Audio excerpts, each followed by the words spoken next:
সৎ মা বকতে শুরু করলো মেয়েটিকে। বলি, রাজকন্যা চৈতালির ঘুম কি আজ ভাঙবে আদেও? সারাদিন তো শুধু খাওয়া আর টোটো করে এদিক ওদিক বান্ধবীদের সাথে ঘোরাঘুরি। এভাবে আর কতদিন চলবে শুনি? বুড়ো বাপটা যে সারাদিন খেটে মরছে, সে খেয়াল কি আছে?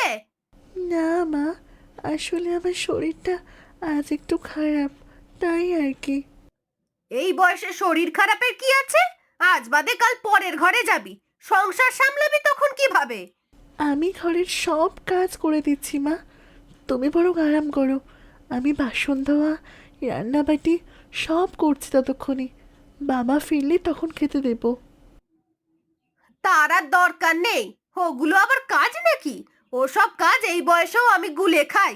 তুই বরং এক কাজ কর, বাড়ির বাইরে পাড়া ঘুরে দেখ কোনো কাজ পাস কি। তবে দেখবি তোর বাবা যেন জানতে না পারে। তোর বাবা আসলে আমি বলবো দিন কয়েকের জন্য তুই তোর মাসিমার বাড়ি গেছিস।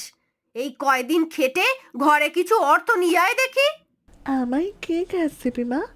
আর তাছাড়া আমি গৃহস্থলী কাজ ছাড়া তো অন্য কোনো কাজ পারি না। তো সেই কাজই করবি, ঘরের বাইরে তো যা আগে।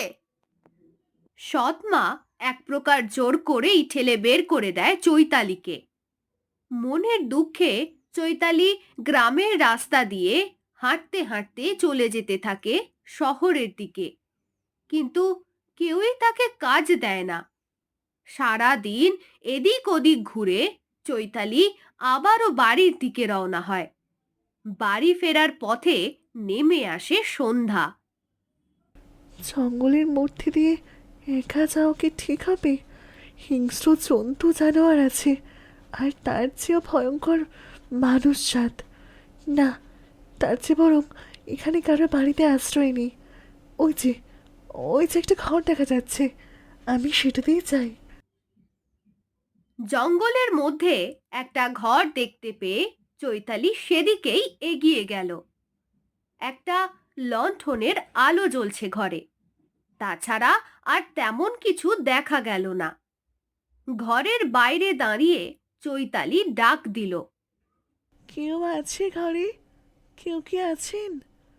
দয়া করে আমাকে একটু আশ্রয় দিন। অনেকক্ষণ ডাকাডাকির পর ঘর থেকে বেরিয়ে এলো এক বয়স্ক বুড়ি। চৈতালিকে দেখতে পেয়ে সে বলল, কে তুমি মা? এই রাত্রিবেলা তুমি কোথা থেকে আসছো? আমার নাম চৈতালি, আমি পাশের গ্রাম থেকে। শহর থেকে ফিরতে রাত হয়ে গেছে, এখন গ্রামের পথে যেতে ভয় লাগছে, তাই একটু আশ্রয় যদি দিতেন। হ্যাঁ মা, এসো, এসো ভেতরে এসো। রাত্রিবেলা তুমি আশ্রয় চেয়েছো, তোমায় কি আর ফিরিয়ে দিতে পারি?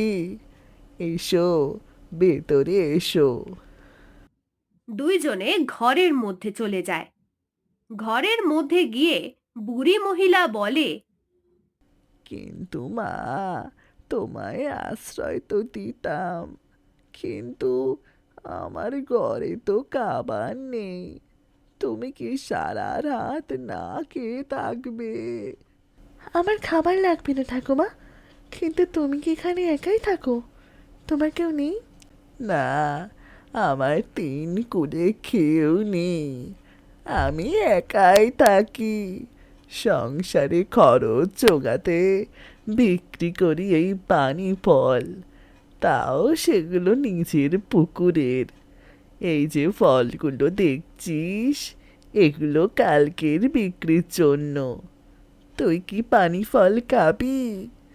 না, আমি পানি ফল খাবো না। আচ্ছা, তুমি কালকে পানি ফল বিক্রির সময় আমাকে একটু নিয়ে যেও, আমি যাব। এরপর নানা কথাবার্তায় রাত কেটে যায় দুজনের। পরের দিন সকালবেলা দুজনে যায় পানি ফল বিক্রি করতে। বাজারের মধ্যে ঠেলাগাড়ি লাগিয়ে তারা দুজনে পানি ফল বিক্রি করতে থাকে। চৈতালির পানি ফল বিক্রি হয়ে যায় সবগুলো।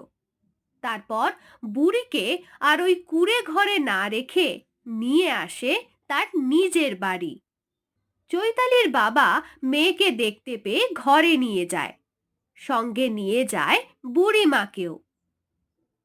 এক পেটের ভাত জোগাতে হিমশিম খাচ্ছ, সঙ্গে ওটাকে আবার কোথায় পেলে? আমাদের জলখাবার নিয়ে তোমাকে ভাবতে হবে না মা, আমরা দুজন পানি ফল বিক্রি করে নিজেদের খাবার জোগাড় করে নেব। মেয়ের জবাব শুনে বাবা খুব খুশি হয়। আসলে চৈতালির সৎ মায়ের ভয়ে উনি চুপ থাকেন, কিন্তু মেয়ের সাহসী ভাব দেখে তিনি খুব খুশি হন। পানি ফল বিক্রি করে চৈতালি অনেক টাকা জোগাড় করে। তারপর সুন্দর একটা বাড়ি করে নিয়ে যায় বুড়ি ঠাকুমাকে। দিন কয়েক পর গিয়ে নিয়ে আসে বাবা আর সৎ মাকেও। সবার মুখেই শেষে আনন্দের হাসি ফোটে।